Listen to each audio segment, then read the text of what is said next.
Okay, Torah concept in the New Testament, conduct yourselves in a manner that is worthy of the gospel. Okay, so the concept that we find presented here by Paul in Philippians 1, verse 27, he says, only let your conversation be as it becometh the gospel of Christ, etc.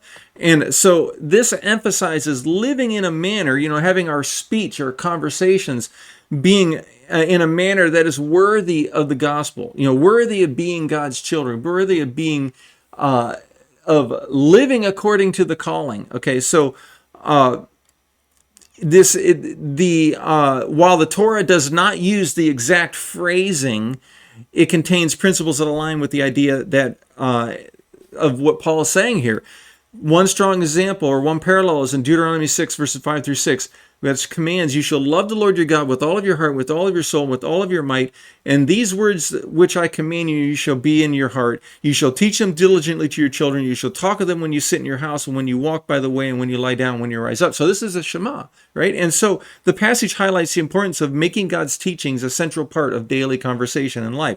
Another relevant passage is where God tells Israel, now therefore, in Exodus 19, verses 5 through 6, now therefore, if you will indeed obey my voice and keep my command, then you shall be a special treasure to me. An Am Segolah, right, a treasured people, and you shall be to me a kingdom of priests and a holy nation. So again, this reflects the idea that one's conduct should reflect God's holiness, much like Philippians 1:27 encourages believers to live in a way that honors the gospel, honors God, right? And additionally, Leviticus 19, verse 2 states, speak to all the congregation of the people of Israel and say to them, you shall be holy, for I, the Lord your God, am holy. We see these principles reiterated in New Testament texts, which I didn't mention in the study, but this reinforces the idea that one's life and words should reflect God's righteousness. And we note how these Torah passages emphasize that one's speech and actions should align with God's teachings, much like what Paul is saying in Philippians chapter 1, verse 27.